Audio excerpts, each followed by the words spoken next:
We have audio, and here we are. Welcome to Stories from the FAE and our first ever story time. Story time. My I name am is so Hank, ready. and to my left here I have the wonderful Kim Yes. with a Hello deep, there. What? lovely, wondrous storytelling voice.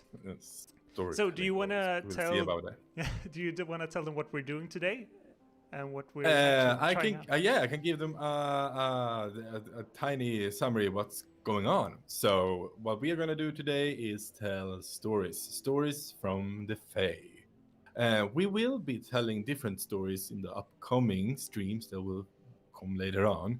We will tell stories that is not only from the Fae, but also stories that influence us a lot when it comes to storytelling and such. Lovely But stories. tonight we will start out with I think it's going to be 3 stories, right? We're going to have If we three have stories from the time, Fae. yes. If we have We time, have there'll be time. three of them. We'll be talking Yes. creation myths, and we'll talk Yes. about how the world of Fae got its shape, or at least the mythology behind our world, and how it got Yes. to be the way the I'm world so is. excited. I'm so excited. So And- it's gonna be a great lot of fun. Yeah, so we're gonna get to learn more about the forgers, like the gods of the world we've created, and sort of where Yes. they come from and what they are up to, which is gonna be great fun. So I guess tonight it's gonna be more like epic tailing, and it's gonna be more it's gonna be more not so much comedy stories. I think. No, Right. exactly. It's good because the story I am gonna tell is more an epic one than a comedy one. Exactly. And that's sort of the inspiration for these stories we're telling today as well. We've looked at different creation stories, how, as we've told you before, we like Norse mythology, how the Norse mythology had their own creation story, but also Christianity's creation story, how they created everything, or one god created everything in this case. And so we have created our own creation mythology. And it has several parts, and 3 of these parts we will talk about today. Yeah.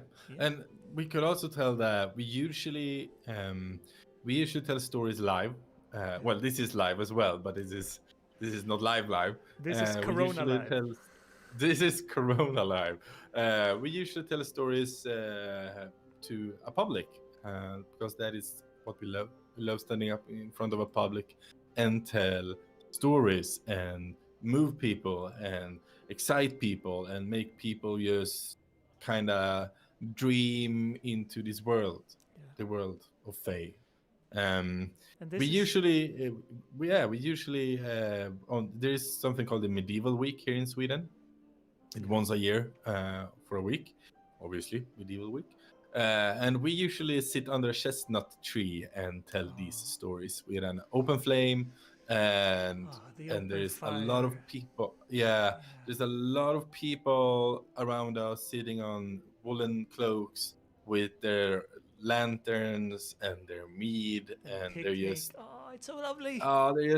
It's so lovely and it's so amazing, and this is kind of what we want to achieve in a digital world. So so we're using Talespire again to sort of create a small venue where we can tell stories virtually.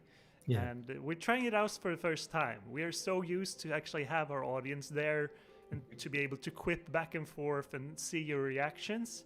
So this is completely new. And the reaction is gonna the reaction is gonna have to be in the chat now. Exactly. So when you get a reaction or have a question, write it down, and we will see if we can implement it in the story or at least after the story is done. We love to talk about our world. So maybe the one not telling the story will have to be the one who be quippy and funny in the comment section instead. Or or just interrupt a little bit and like, hey, they are telling this now.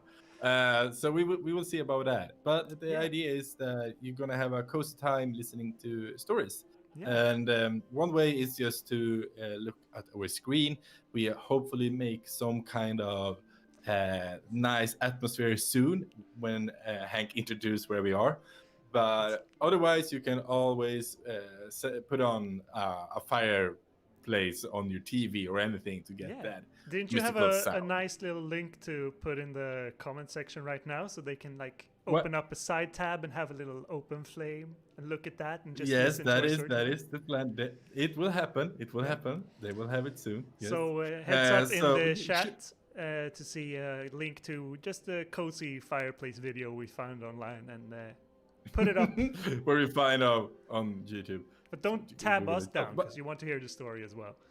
yes, you don't want to. Yes. And also, yeah, let's show us where we are going to tell a story tonight. Yeah. First, I just got to mention all the shamrocks and the 4 clover leaves here. It's St. Patrick's Day. So to all our Irish friends, happy St. Paddy's Day. I guess it's quite a different celebration this year, but we're glad you're here with us enjoying these stories instead. Yay. Instead of being out. It's amazing. But we should have a leprechaun story. We don't have that. That was very bad of us. Next year. So anyway, since it's St. Paddy's Day, we figured we should take you to one of our favorite bars. It's a fictional one, and those who watched the last stream has actually seen it already. I would like to introduce to you all the Trough. This is the Jewel of Zenith. Welcome in to the small little tavern known as the Trough. Here you can take a nice little beer with your friends, or as you can see here on the table, we have nice cups of ice cream. It's definitely not alcohol. And over by the fire are 2 entertainers for the evening, the storytellers themselves. So on the left here, we have Kim wiggling about. And I've chosen this nice avatar with a large cup of ice cream to the right here. Obviously. And this is our atmosphere. So in the Trough this evening, these traditionalist storytellers are about to tell the story of the world's creation for those who believe in the old gods known as the Forgers. And I thought I should begin with the story of the 4 pillars. In the beginning, there was only the plain. It was not a void, it was not even a place, but it was something in between. It was empty and blank, like a clean sheet of endless paper waiting for the pen. The plain was without name, without dimension or purpose, yet it was. In fact, it was everything, and everything that was the plain. There were no limits other than the limits the plain set for itself. It had no rules to break or bend except the ones that it made up. And so it made up rules. It made up, it made up down. It made forward, back, sideways. It made height and width. It made the time, and it made Faerun. And once there were rules, limits, dimensions, up, down, back, sideways, height, time, and Faerun. It started to break its rules. It started to rearrange the dimensions. It distorted them, and then finally the plane settled and stopped changing. It was different now, but there was still only the plane. And there was the Faerun, the will to exist. And with the will, the plane created the 4 pillars. It formed 4 shapes, and it gave them what can only be described as their own will to be, exist, and create. These pillars, these forgers, they started to move over the plane, and as they did, they began to shape the plane as they moved. They were the first pen strokes on the blank page. They learned not only to shape the plane itself, but they learned how to shape themselves. They gave themselves legs to walk with. They gave themselves eyes to see with. They made arms that they would shape the plane as they would please, and they made mouths that would whisper powerful secrets. And when the plane was not enough for them, they willed new things into existence. On this blank page that was once the void, there were now the first words, and with them the song of creation was written. Now these pillars, they created everything in the FAE we see today. They gave everything its true name. However, they did not create themselves, and so they only have the names that we have given to them. We call them Turon, Okra, Astra, and Maru. They go by many such names, yet we find it appropriate to collectively call them the Forgers. The first forger to do something other than just shape the plane was Turon. He created the ground. He made rocks and mountains. He made the cliffs and the slopes to be a strong foundation for the others to build upon. Next came Okra. Okra, they made the oceans, waves to hug the shores and cliffs, rivers, lakes, and locks. They made roaring storms and howling winds. And then came Astra. Astra, she made the heavens to watch over the others' creations, and she filled the whole heavens with light, with thousands and thousands of stars that would shine their light upon creation. And then there was Maru. Looking upon the wonders that the three other forgers had willed into existence, Maru turned inward and brought out the burning Faerun, the burning magical will from inside himself. And with it, Maru breathed life into the world. The first life. Trees and bushes started to grow, grass and grain, root and stem, covering the world with colors. And then came the first beings, to walk the grass, to swing in the vines and climb the branches. It didn't take long until the other forgers saw what Maru had done and began to make their own beings. And soon there were elementals and changelings, nymphs, sylphs and jinns. Even stars, rocks and rivers were given life. And then, when this was done, they made people. Turon brought forth dwarfs to dwell deep in the mountains. Astra made elves that lived lives as long as the stars. And Okra made his own secret people and sheltered them on the reefs and islands of his oceans. And Maru made the race of men, and he gave them hearts filled with curiosity, filled with a will to explore all of creation. And the forgers walked among their creation and saw that everything was beautiful and everything was good. So they swore an oath to each other. They swore on their names and on their innermost secrets that they would never use their secrets and their powers and their will to unmake anything that they ever created. They swore this, and it became true. It became the first law of nature. That nothing could be undone once it was created. And so the world was made. Created by the forgers, they protected and held it up with their love, and all creation is resting upon their shoulders. And that's why we call them the 4 pillars of creation. And that's the story of FAE. Thank you for listening. Yeah. That was very nice. I I had so much flashback from medieval weeks now. I was Yeah. like, this is so cozy. I want to go back. And we will maybe do that. We don't Yeah. know it yet, but they told us that maybe it will be a medieval week, and This year. then yeah. we will definitely go there and tell stories if we can in some way or another. So if you happen to have plans to go to Medieval Week this year, we would love to see you there. We usually have midnight stories at midnight under the chestnut tree, which is just the best place to be. And we also have our fiery tales that we hope to be able to do this year, where we retell these stories but with fire. Yeah. And the second story I'm going to tell today is actually from one of our fire shows. Or Yeah. it's from our world, but we did a fire show with that story as a part of it. So It's a part of it. yeah. I am actually going to tell the next one.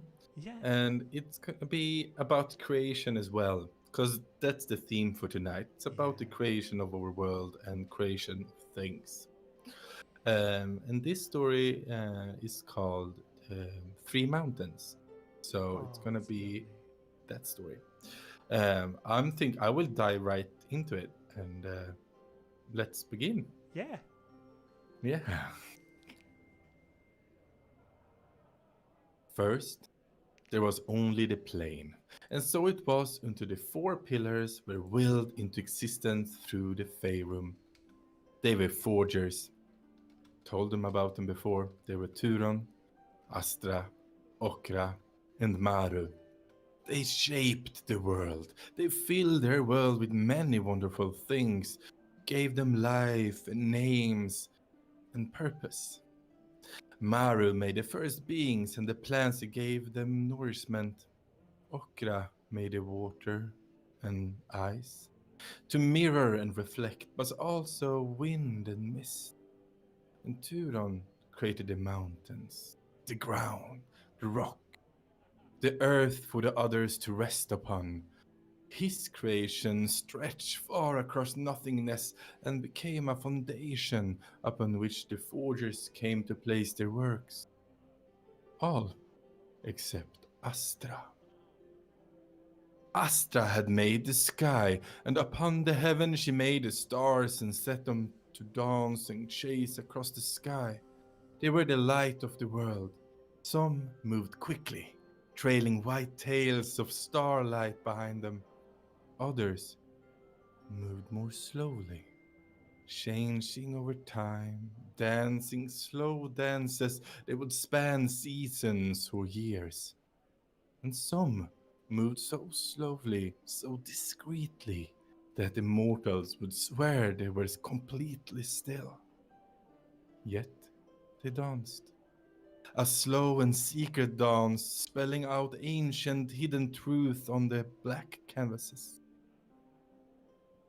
The sky was beautiful, more so than the ground, and this angered Turon greatly. The other forgers and the beings that had come to be all turned to Astra's realm and were in awe of its beauty.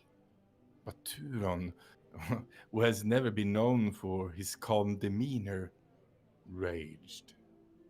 He shook the ground in earthquake so fierce that the ocean boiled and the mountains cracked, spitting fire over land and sea.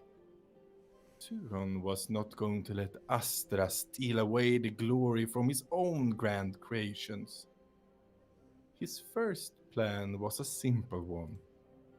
He would create something more eye-catching and wondrous than Astra's starry sky. Turon thought big, as he often does when he tries to think, and begin forging 3 mountains taller than anything ever dreamt or thought of before. 3 gargantuan stone structures hiding treasures of precious metals and ore. He built one teeming with gold, one with a core completely made of silver, and the third and the largest one he built with thought and strong iron. He made them higher and higher, trying to reach the closest stars, but Astra had placed them too far away and too far apart for him to reach. When he had reached the limits of his power and could no longer make them higher or wider, he stopped, standing on top of the tallest of 3 peaks. He could barely see the world beneath him.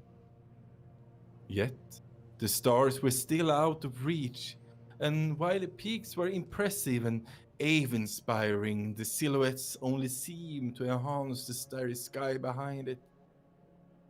Turon, of course, was furious. Instead of hiding the sky, he had only enhanced it but introducing contrast to it. Struck down by this failure, Turon decided to do something very dangerous. He changed the very nature of things. He began with the Golden Mountain. He set his will, his mind, and his command to this task. He made it so that every living thing would be drawn to gold. He made it so the creature would strive to possess it, and plants would grow towards it. He put his will, his mind, and his command on this task, and it became so.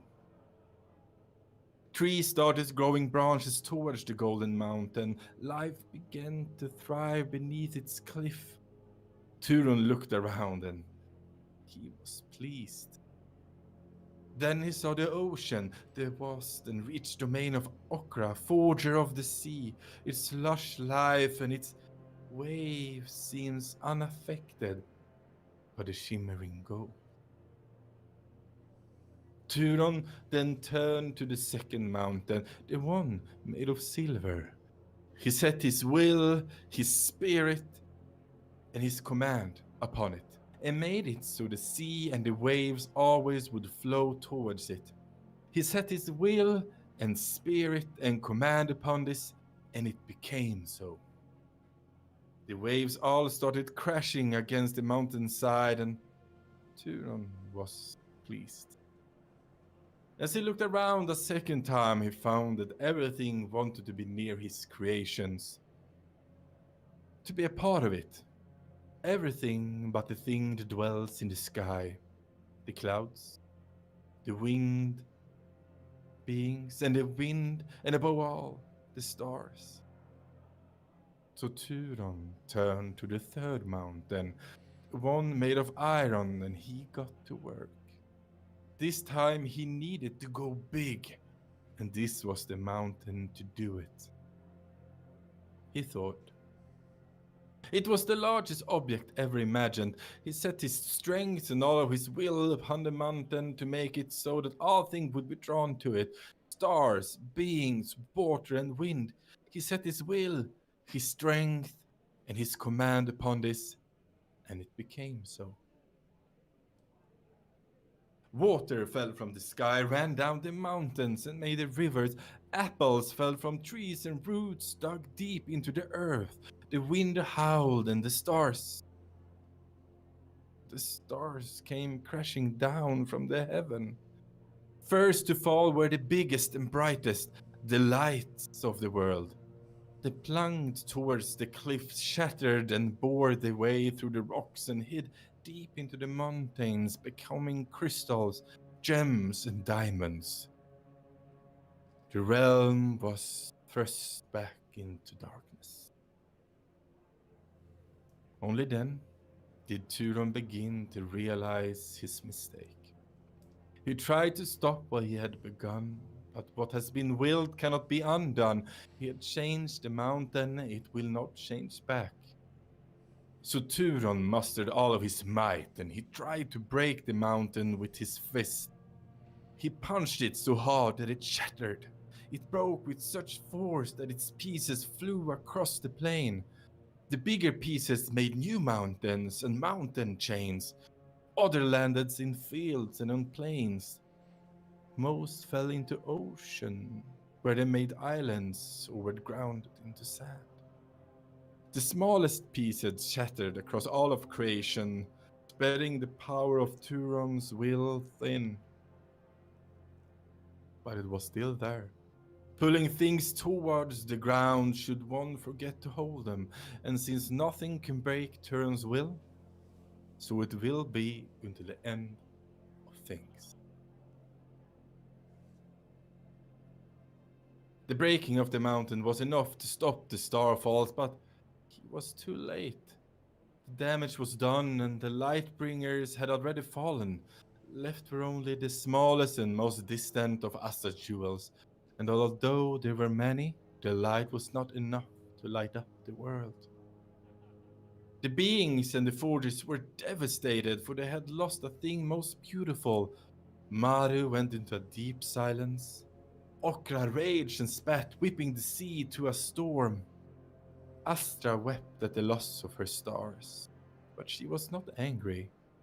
Turon was angry at Astra, at the stars, at the mountains, but truly deeply they all knew he was most angry with himself. This was not the first time his pride had caused trouble, no, and it was not the last time either. It was decided that as retribution for what he had destroyed, Turon was giving the 2 remaining mountains to Astra. Although not as grand as the Iron Mountain had been, they were still grand and pulled at the world around them. Turon grudgingly agreed. The mountains and the riches would be Astra's to command. Astra went to work on the mountains. She took them one by one and shaped them into giant orbs. One golden, more beautiful than anything. One silver, so shimmering it could have been mistaken for a star if it hadn't been so huge. She gave the silver one, the silver orb, 2 names. First, a name for us to call it by, so that we may know it in the sky. Secondly, a secret name. The hidden true name, a name that holds power in itself. And as she spoke, the orb came to life and shone with a pale, bright light. The golden one she only gave one name, the name we know it by today. Instead of a secret name, she leaned closer to the golden orb and gave it one single kiss. As soon as her lips touched the gold, it burst into flames, it burned brighter and hotter than anything and everything. It shone brighter than any star had ever shone before, so bright it scared away the stars and turned the black sky pale. She set them both, the golden orb and the silver orb, into the sky, to dance across the plain, sharing the heaven between them, giving the trees the golden sun to reach towards, and the wave the silver moon to follow. This dance is what we now call day and night. And now you know the story about how Turon's pride made it so that FAE have days and nights, a sun and a moon, and that every time we let go of something, we can almost always be sure it will land on the ground. Mm-hmm. Thank you. I love that story. And that is actually a good story. One of the first stories that we wrote for our patrons, if I don't remember correctly. When we asked our patrons what sort of deities they would like to hear about, and they voted for Turon. A story about Turon. Yeah. Story about Turon. And other of the forgers, I mean, I am having a soft spot for Okra, so maybe there will be some more stories for Okra. Yeah. And my favorite is Ixna, but we haven't come to her quite yet in this storyline. No, it's too early for Ixna. We can't spoil that yet. The world is still young. Well, so far in the storytelling we are telling you guys, the world is still very young. Yes. And I would like to follow this story up with the last story of today's stream. And this is also a story of the creation of the world. Now we have the sun and the moon in place. The world is not quite as fresh as it was when Turon made the 3 mountains. Instead, there are actually cities and... Oh, I have kittens in here that I need to get out. 1 second. Oh, okay. You entertain. Out. Get the kittens out. I will entertain. Well, you trying to get kittens out of the room is... I think that is more entertaining than anything. So, yeah, I love that idea. Okay, so Hank has 2 kittens at home. I think their name is Gösta and Eva. Bad kitty. I'm not. I'm a dog person. Okay, so we have been mostly speaking about you chasing kittens, and that is fun in itself. I'm just telling you. Are you back? No, he's still out. Okay. So I will entertain you with some more FAE stories. Anyway, so we love telling stories, and the FAE is very. I would say it's like a child for us. We have been building it for a while, and the the the creations of it is it's beautiful in its own way. We are really focusing on the difference a humanoid creation could be, and difference, and also like for me as a LGBT person, it also helps me create a world that is a little bit more perfect for me. Not as But also heteronormative. it's not as heteronormative. Yeah, that can also, we can give a world where there is no judgment about being different in that kind of way. Yeah. We have, of course, judgy moments in our world as well, and that we will come to for Yeah. Ixnay, for example. Exactly. So, but yeah. Okay, have you done chasing kittens? Yeah, I've chased them out, and You chased them out?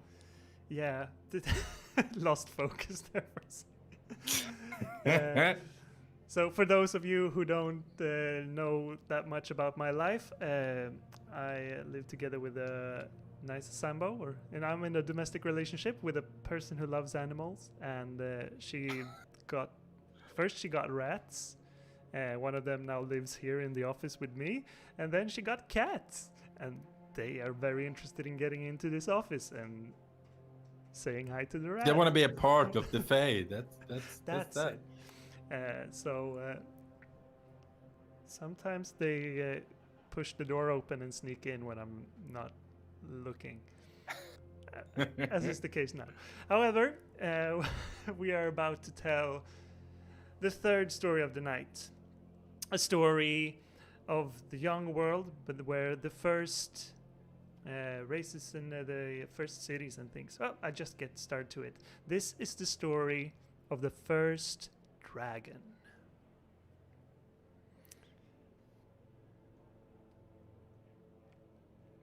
After creating all the animals, all the races and wonders of the world, the forgers walked among their creations.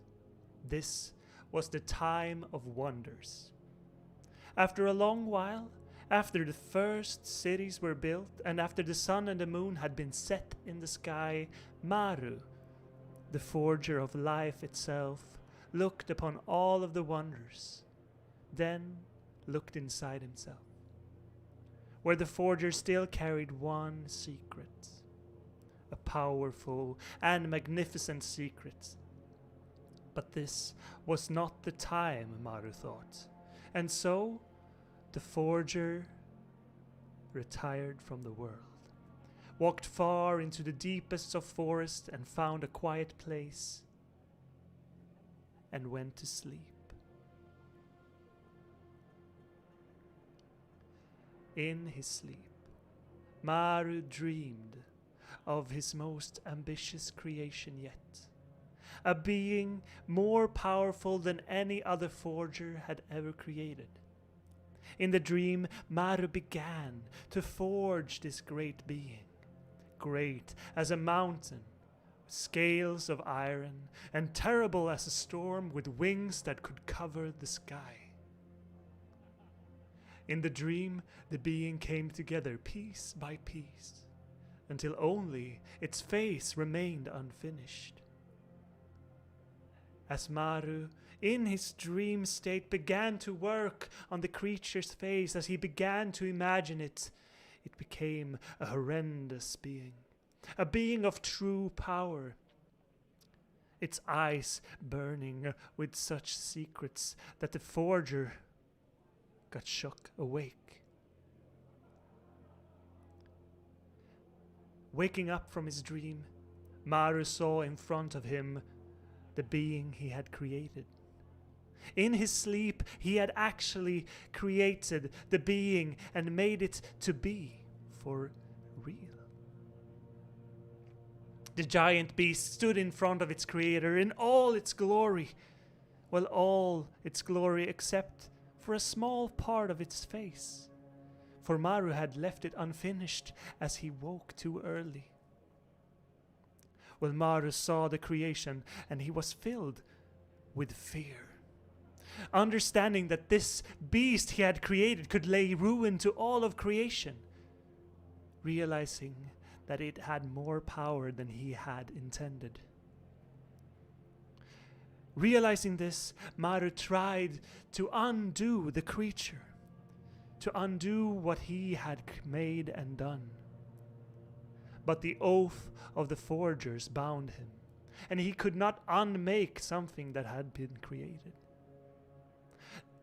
The beast looked upon its creators and understood what he had attempted. This betrayal filled the creature with rage. A rage stronger than anything it had ever felt. It opened its mouth and let out a roar, and as it did so, out of its gape flew fire. Hot, burning fire that set the sky aflame, and as it spread its wings and took to the sky, the earth shook from its trembling roar. Unleashed upon the world, the beast went on a rampage, burning forests and cities as it flew past, leaving nothing but ash and cinders in its wake. Bound by their oaths, unable to stop it, the forgers had to turn to their own creations for help. They asked the folks of elven and dwarven kind. They asked spirits, fairies, sylphs, elementals. They asked the brave wolf and the proud eagle. But everyone turned away in fear. Everyone except one. A young human named Kaime. A heroine whose home had been desolated by Maru's dragon. Kaime. A young human woman. But she had in possession 4 amazing gifts. Gifts she had won from the forgers themselves in a competition that no one really remembered anymore. A competition that is a story for another time. The gift she had was a bow made by Maru himself, made from magical wood, a bow that would never break. From Turon, she had won an iron horseshoe that protected her against magic, but also made sure that whoever carried the horseshoe would always have its feet firmly planted on the ground. From Okra, she had won a seashell fashioned as a drinking horn, and once you tipped it over, an endless stream of fresh water would run from it. And from Astra, she had earned 3 starlight arrows. 3 arrows that would never miss their mark. Of these 3 arrows, only 1 arrow remained, as the 2 other arrows, well, they are also stories for another time. With these 4 items, she set out to save all of creation. When the dragon saw the tiny human standing upon a large field awaiting its arrival, it roared, its flaming breath searing the sky and the ground. And then it dove. It turned and dove towards the small woman. The dragon was massive, but still incredibly swift for its size. But Kaime, she was faster. She dodged the dragon. 3 times it dove towards her, and 3 times she made it away. The 3rd time the dragon dove, it had gotten real close.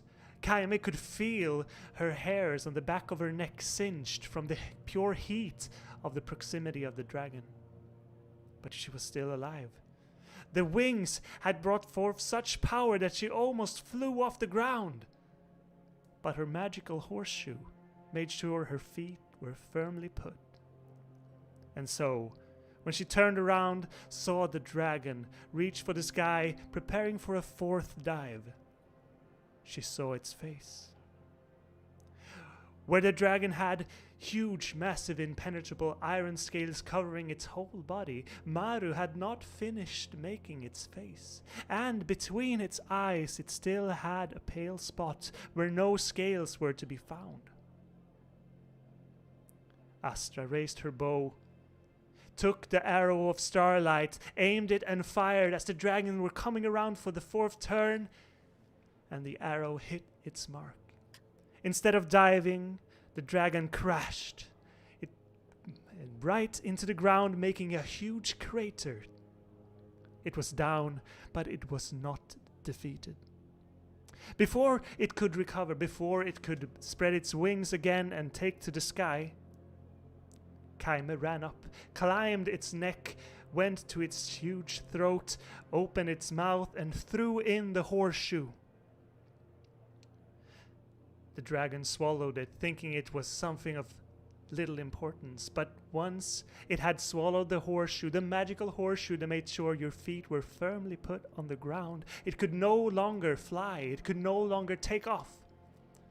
And so, dazed from the arrow and stuck to the ground by magics it could not possess or control, the other forgers came to help.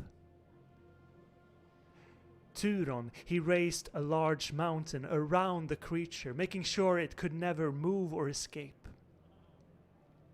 The other forgers bound powerful magics to make sure that the dragon would never break its chains. From its mouth there was still fire, terrible flames that shot up, tried to sear both the forgers and Kaime. So Kaime took the seashell, the magical seashell, and put it on a cliff above the dragon's mouth, and tipped it over so that an endless stream of fresh water would always be running straight into its mouth. And so they defeated the first dragon, bound it in a mountain where it still lies today. In this mountain, you can still hear it roar from time to time. Sometimes it tries to break its bonds and the whole earth will tremble and quake. From the top of the mountain you can see steam coming out as the fresh water from Okra seashell goes into the mouth of the dragon and is met with fire. At the base of the mountains there are still hot springs to these days where people go to clean their clothes and bathe and relax.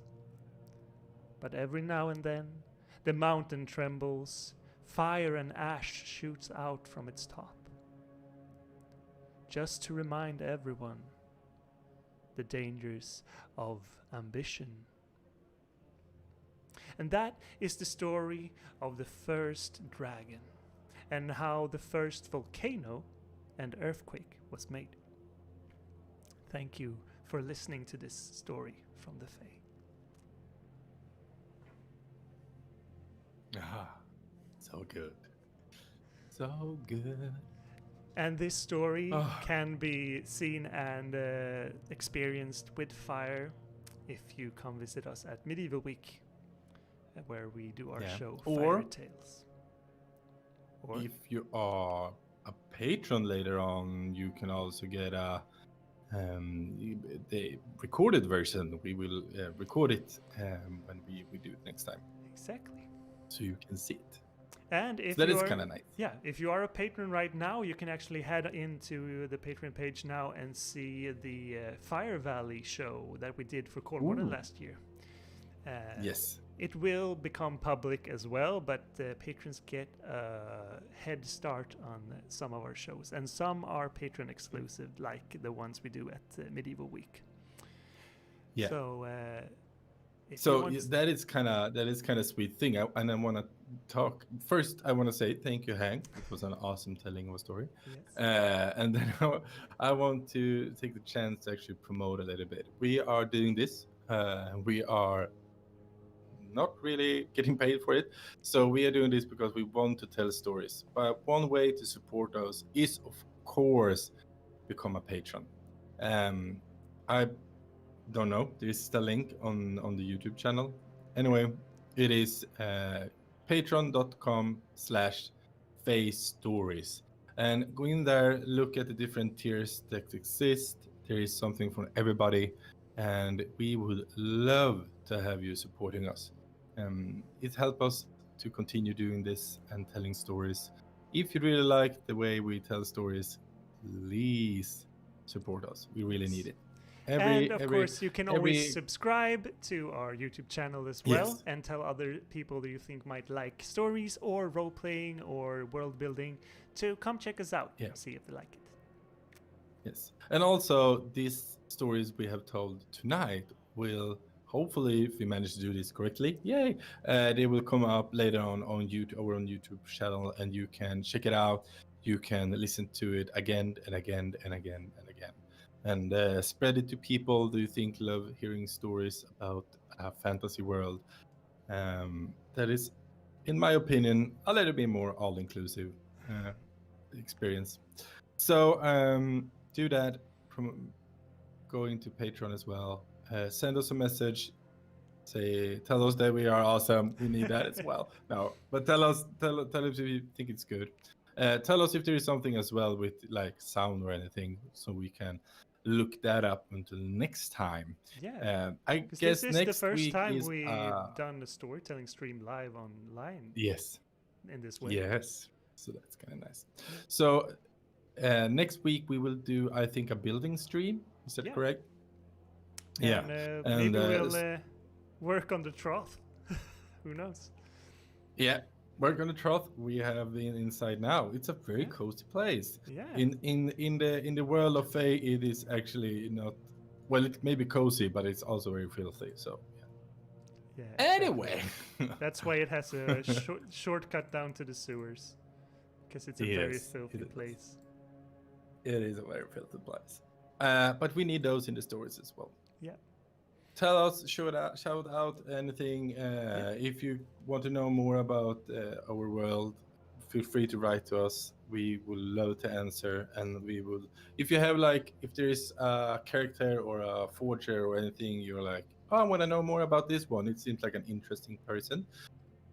Tell us, and maybe we will write a story around that. We are very flexible, and we are writing stories all the time. So, do that. Yeah. I don't know if I can say much more. Yeah, exactly. We'll. You wrap it up. Yeah, I'll wrap it up. So thank you for joining this stream today, and as always, stay safe out there in this lovely pandemic that we're in. We really hope to be able to tell stories in front of an audience soon enough, but we do enjoy these as well. So make sure to subscribe so you don't miss our future storytelling streams or game playing streams.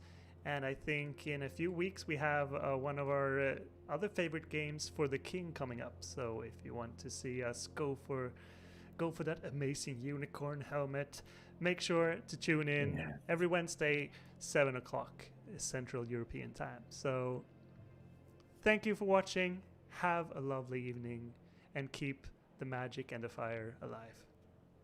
We love you. Bye. Bye.